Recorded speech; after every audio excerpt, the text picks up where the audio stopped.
ये चुनाव के लिए अयोध्या थोड़े आता हूँ। देखिए विनय कटियार जी का तो हक है, तो यहाँ से कई बार सांसद रहे, उनका हक है। मैं चाहूंगा कि विनय कटियार जी को अयोध्या से लड़ाया जाए। हम सुप्रीम कोर्ट को बधाई देते हैं कि उन्होंने एक बहुत बड़े विवाद को टाल दिया।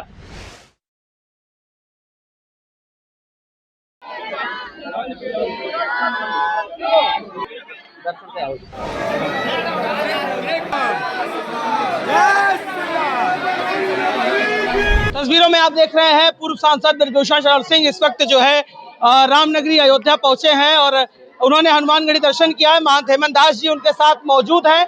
तस्वीरों में आप देखेंगे सांसद जी अयोध्या पहुंचे, क्या कुछ कहेंगे? अयोध्या पहुंचे तो हनुमान जी का दर्शन करने के लिए आए हैं।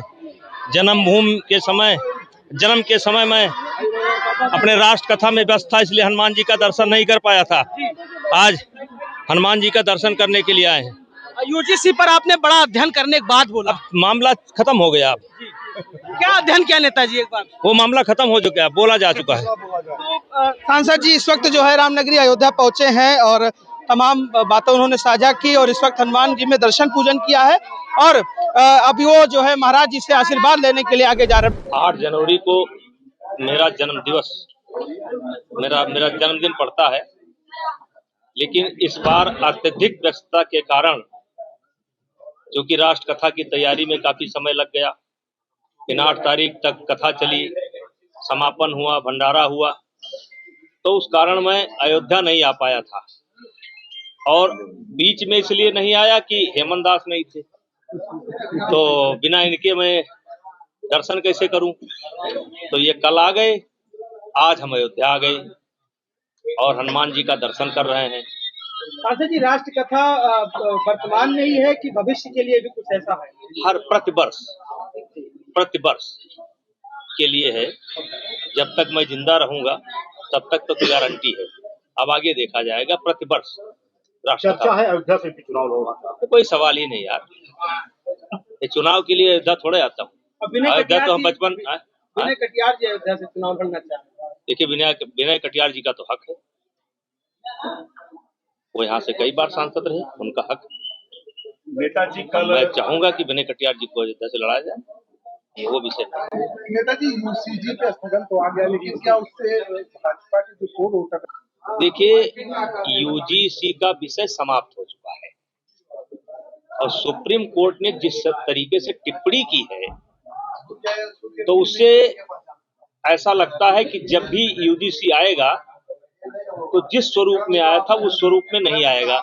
जरा बंद करा दो सर भाई। स्वरूप में आया था उस स्वरूप में नहीं आएगा। और मैं आज हनुमान जी की पावन भूमि पर हूँ, दर्शन करने आया हूँ। हम सुप्रीम कोर्ट को बधाई देते हैं कि उन्होंने एक बहुत बड़े विवाद को टाल दिया, नहीं तो जो हमारा समाज का ताना बाना था सब बिखर जाता।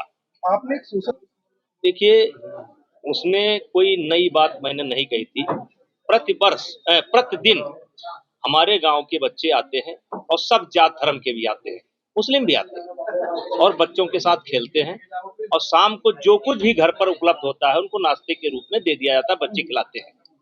और वही बात हमने कहा कि अगर ये बिल लागू होता है तो क्या गेट पर इनसे पूछ करके कि आप ओबीसी हैं अंदर ना आवें, आप पिछड़े हैं अंदर ना आवें, आप दलित हैं अंदर ना आवें, तो ये ठीक नहीं है।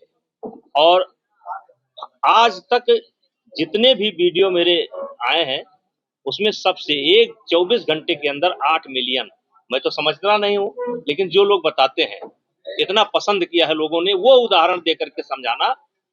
और मैंने ये भी कहा कि केवल यही नहीं खेलते, हर गांव में खेलते। यहाँ हनुमानगढ़ी पर हम लोग लड़ते थे, कोई जात नहीं पूछता था। मेवा पहलवान है, मेवा था ना, और कई लोग थे, जिन्नुआ पहलवान, सब आते थे। कौन जात पूछता है भाई? ठीक, धन्यवाद। अब ये वॉलीबॉल के खिलाड़ी, इनके कहाँ जात पूछा जाता है? उपेंद्र बाबा उपेंद्र बाबू पीछे आओ हाँ सामने देखिए सांसद जी, थोड़ा पीछे। ये वॉलीबॉल खिलाड़ी है, जी खिलाड़ी है, बचपन से हम लोग देख रहे हैं। पूछिए, हम लोग कभी खेल के मैदान में जात पूछे कौन जात का है?